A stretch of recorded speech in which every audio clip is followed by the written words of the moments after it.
सबूत रखूंगा आज इस विधानसभा के अंदर। ये लोग मोदी जी को पैसा देते हैं और बदले में मोदी जी इनके खिलाफ इनकम टैक्स नहीं होने देते, नोटबंदी के पहले इन लोगों को बता देते हैं और इनका काम करवाते हैं। ये आज मैं सबूत लेके आया हूं जी।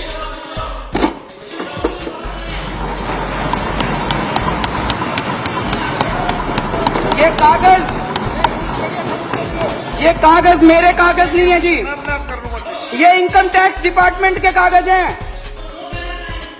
इनकम टैक्स डिपार्टमेंट ने 15 अक्टूबर 2013 को आदित्य बिरला ग्रुप के ऊपर रेड हुई। उस रेड में इनकम टैक्स डिपार्टमेंट में रेड होती है, वो वहां से सारे उनके कागज उठा के लाते हैं। वापस आने के बाद इनकम टैक्स डिपार्टमेंट अपनी एक रिपोर्ट बनाता है उन कागजों के आधार पे, जिसको अप्रेजल रिपोर्ट कहते हैं। ये अप्रेजल रिपोर्ट है इनकम टैक्स डिपार्टमेंट की उस रेड की। उस रेड में उनके अकाउंटेंट से पूछा इनकम टैक्स वालों ने, अकाउंटेंट का नाम कोई सक्सेना था। सक्सेना ने कहा जी मैं हवाला का पैसा लेके आता हूं, मेरे बॉस हैं उनका नाम शुभेंदु अमिताभ है, वो जिसको कहते हैं फिर मैं उनको पैसा जाके बांट देता हूं। शुभेंदु अमिताभ बिरला ग्रुप के ग्रुप एग्जीक्यूटिव प्रेसिडेंट थे। शुभेंदु अमिताभ के लैपटॉप, फोन, ब्लैकबेरी सब चेक किए गए तो उनके लैपटॉप से एक एंट्री मिली। ये एंट्री है 16 नवंबर 2012 की। इसमें लिखा हुआ है गुजरात सीएम 25 करोड़ रुपए। गुजरात सीएम के आगे 25 करोड़ रुपए, ब्रैकेट में लिखा है 12 डन, 12 दे दिए, रेस्ट क्वेश्चन मार्क। तो ये उसके बाद इनकम टैक्स डिपार्टमेंट ने अपनी एनालिसिस की है। ये उसकी एनालिसिस की कॉपी है।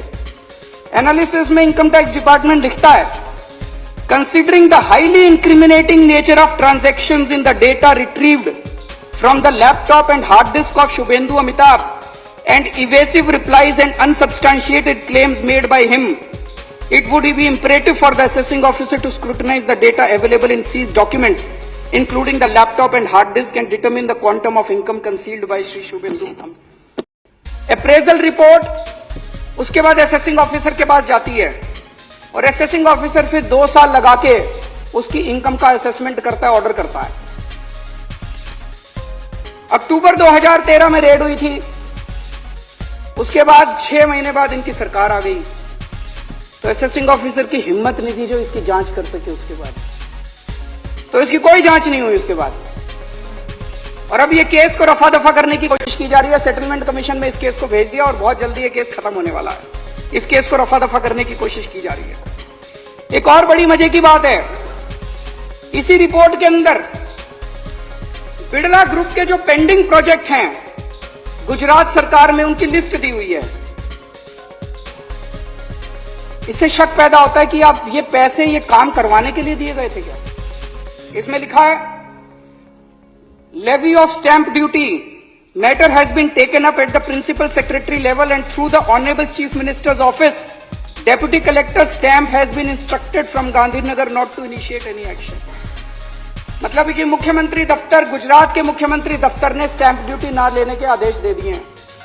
इनको गैस की जरूरत थी तो इसमें लिखा है गैस के लिए भी बात हो गई है।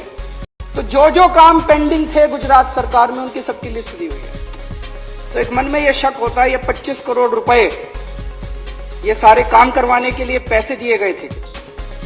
एक और इसी तरह का इंसिडेंट हुआ। अगर ये एक ही होता तो लगता कुछ गड़बड़ है। 22 नवंबर 2014 को सहारा के यहां रेड हुई। एक कमरे से 130 करोड़ से ज्यादा का कैश मिला। वहीं पे कुछ कागज मिले, उन कागजों में भी नरेंद्र मोदी जी का नाम है कि लगभग 400-500 करोड़ रुपए देने की बात है उन कागजों के अंदर।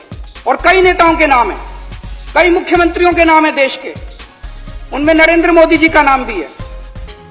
लेकिन इसकी अब जांच कौन देगा? भारत के इतिहास में शायद आजादी के बाद पहली बार ऐसा हुआ है कि किसी प्रधानमंत्री का काला धन का जो खाता, बही खाता, हर बड़ा जो भी बड़ा उद्योगपति, खरबपति होता है, उसका एक नंबर का खाता होता है और एक काले धन का खाता होता है। इतने करोड़ों का पैसा ऐसे ही थोड़ी दे देते हैं।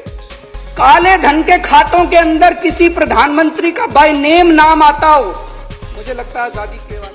एक शर्त है, मैं गाता अच्छा नहीं हूं लेकिन उसके बोल अच्छे हैं, क्रांतिकारी हैं। गाएंगे मेरे साथ? ठीक है, जोश के साथ गाएंगे।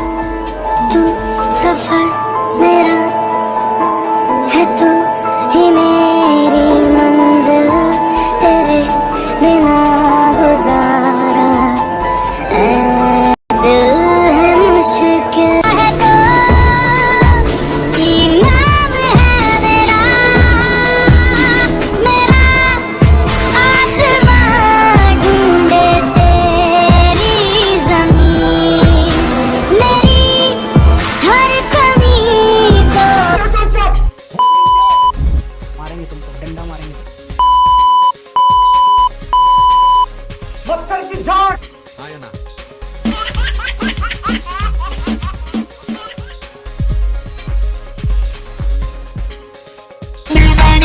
सब पहचान। अच्छा, सच्ची?